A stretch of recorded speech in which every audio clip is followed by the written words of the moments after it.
Welcome to Inspirational Journeys, everyone. Today, my name is Ann Harrison, and today, my special guest, Erin Lebacqz, and I are going to talk about writing, not necessarily from the fiction side of things, but we may touch on that a little bit, but more so from the business side of things. So, welcome to the show, Erin. Well, thanks, Anne. Thanks for having me. I'm happy to be here. So, why don't you introduce yourself to the audience? And thanks for being here, by the way. Yeah, definitely. Sure. Happy to. Hi, everybody. My name's Erin Lebacqz. Like Anne mentioned, I've been teaching writing since the late 90s, so kind of a while. And a lot of that teaching was in the college and university area. But recently I pivoted and went solo, and now I teach in businesses and nonprofits.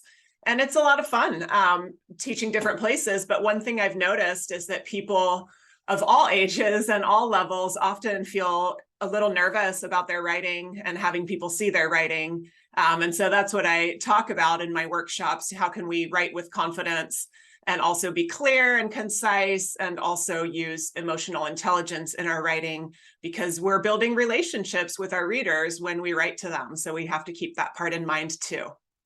Oh, okay. So, I like that. So, what inspired you to become a writer, first of all? Yeah, well, honestly, I wrote this book because my students were asking for ways to practice. And having taught all these writing workshops, people would say, "Ooh, I wish I knew this stuff when I started my career. Is there a book? Or can I practice with a book?" And I was inspired by them I started writing the book in my head over the years teaching, and then finally thought, oh, it was actually during COVID with a little downtime. Here's my moment to put all of these ideas together for everybody. So it wasn't too hard to be inspired, since I knew that there were people I care about, my students and others, who would want to use it. So that helped me kind of, how it's easier to be inspired when you stay kind of purpose oriented. So that kept me motivated. Right, right. So, what inspired you to start teaching writing? Well, that was an interesting one. I had majored in international relations and had thought that I would be teaching sociology and then maybe political science.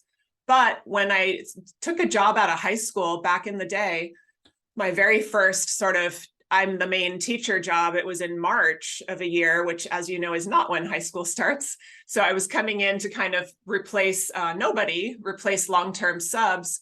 And it was an English class. And you know what I noticed was that writing is where we have our empowerment. Writing is where we can stick up for ourselves, do things for ourselves, say yes to things because we're confident enough to join a committee or apply for an internship or whatever. And I just started to notice, because my students were from many different economic areas and had had many different kinds of struggles, but for everybody to be able to say what you're trying to say with clarity and confidence can be a real game changer for getting access to things in life. And so seeing that writing could almost be like an equalizer of opportunity for many of us, that really inspired me to think, well, what can I do to teach this skill that others can use to pursue what they're trying to pursue? So it was really inspiring to see the differences that could be made in students who did or did not have confidence with writing, and how much writing can do for everyone. And since I've mainly taught, when I was in high school and university teaching, mainly taught at underserved institutions. And so people need ways to get ahead, and writing is one of them. We can really represent ourselves at our best through our writing. Yeah. And writing is also, can also be therapeutic in certain situations. Honestly, that's my take on it. That's why I do a lot of my journaling, and sometimes it's brainstorming. Have you ever worked with fiction authors, or do you just work with business writing and academics?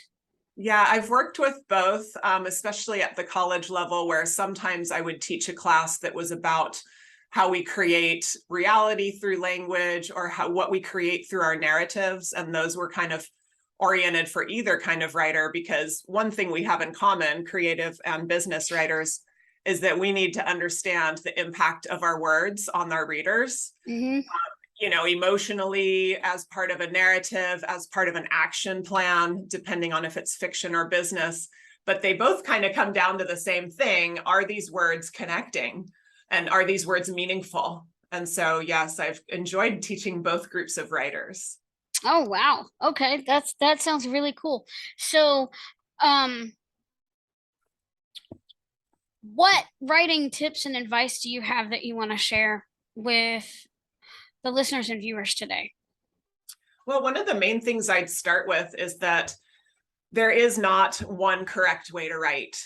And many of the people I work with feel nervous, like that they're writing wrong, but we don't all write the same way, and we shouldn't, because we're all writing in different scenarios.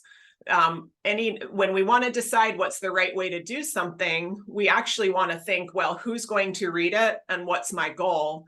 And start with those two questions to decipher what would be the right way to do it.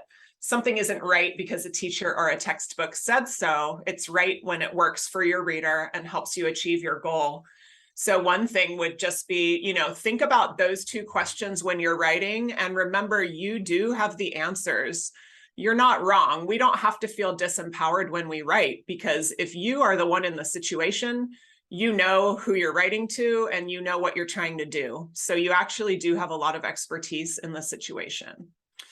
I would also add, a couple general tips. We want to write with two things. One, we want to write with concision in most cases, not always for fiction, but even in fiction, sometimes we want to make our point efficiently in a small amount of real estate with fewer words. And we can do that by really starting to look at the meaning of our words. And by using some strategies that I outline in the book, like when you want to be concise, you can start your sentence with who's doing something and it will become magically more concise. Lots of tricks like that. And then lastly, we do want to write with emotional intelligence, because there's a human out there who's going to read it. And if your writing includes sort of transactional writing, like emails, where you're having these communications back and forth, you might be creating a relationship with that person. For example, Anne and I had never met until right now. We've created our entire collegiality through writing, and that was how we got to know each other. So writing is important for building collegiality, friendship, and relationships too these days. Right. So, and I love that writing, like life, is not a one size fits all approach, as is life, and I love that.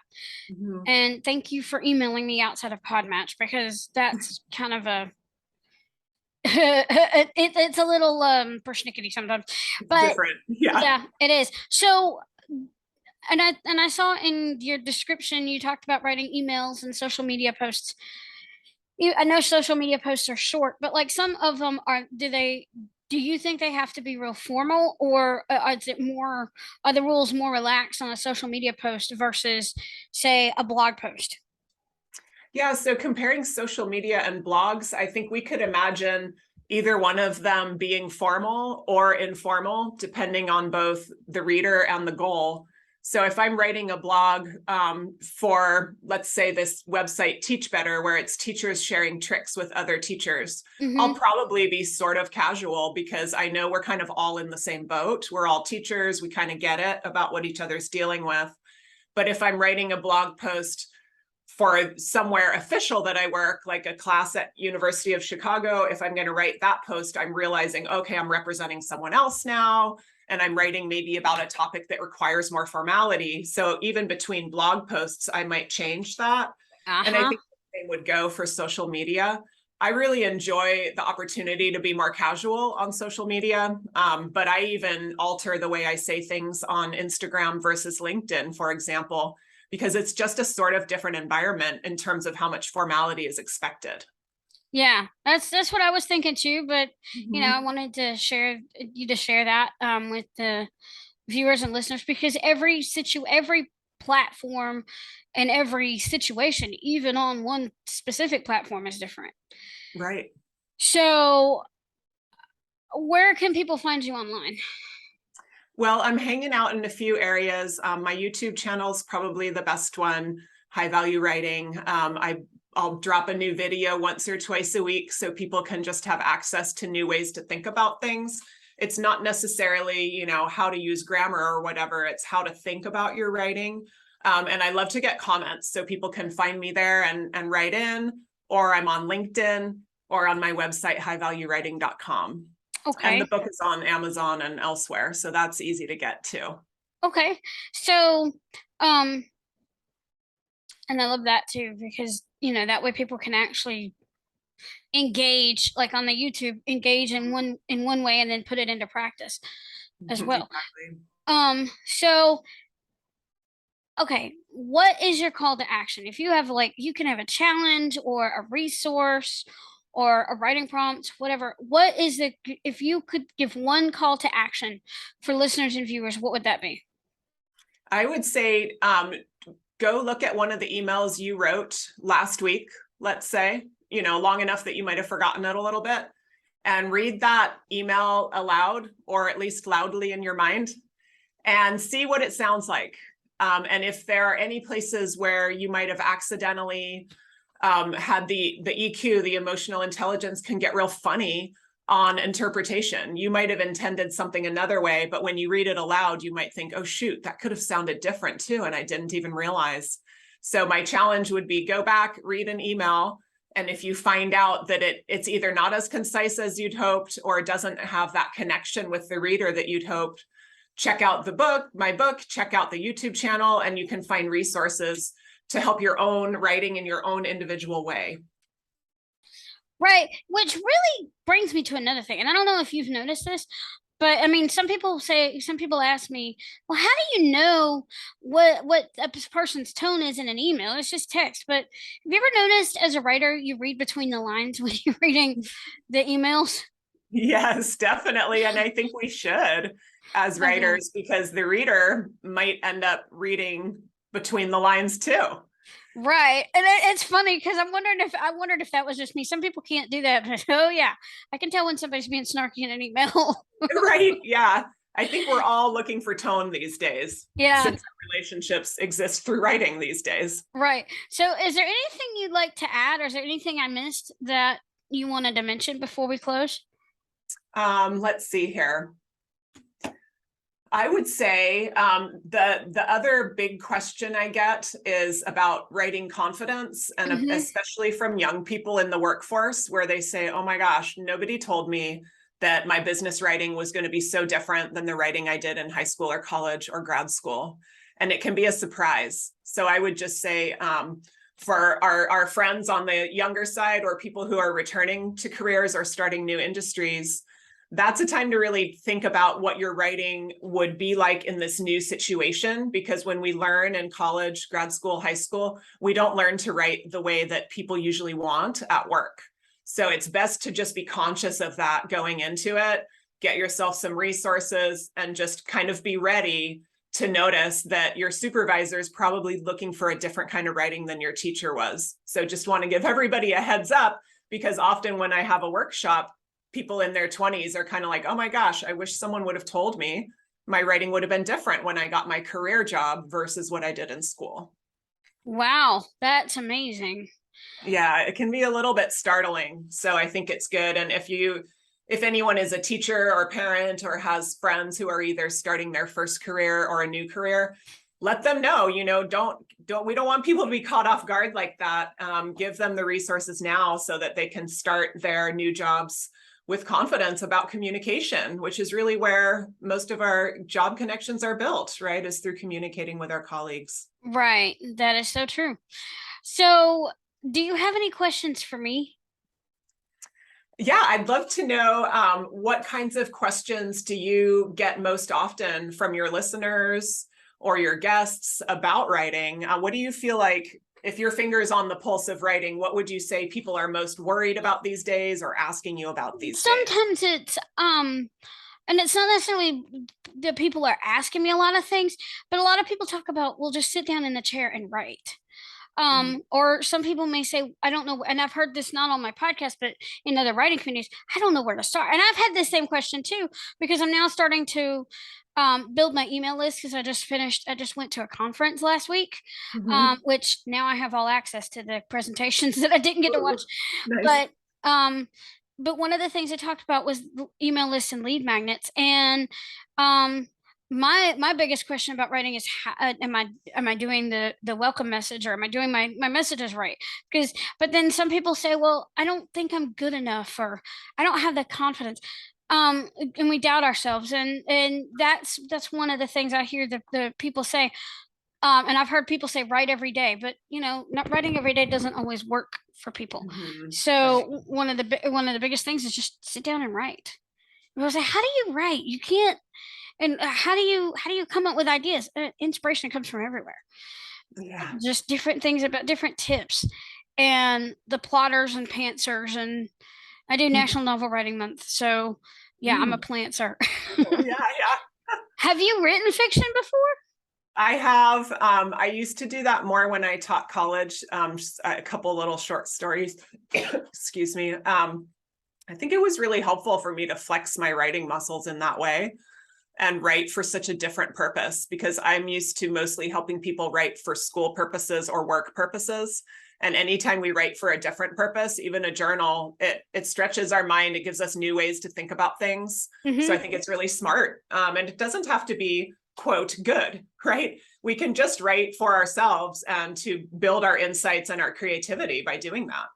And I was told by my friend and writing coach, that you can't edit a blank page. I've seen that all over the Right. place. Yeah. So, and I did not ask you this before, and I know I asked you about online because I thought we were going to close out, but another question came to me. Sure. Talk to me about your writing process. Did you outline your book, or did you, shall we say, pants it?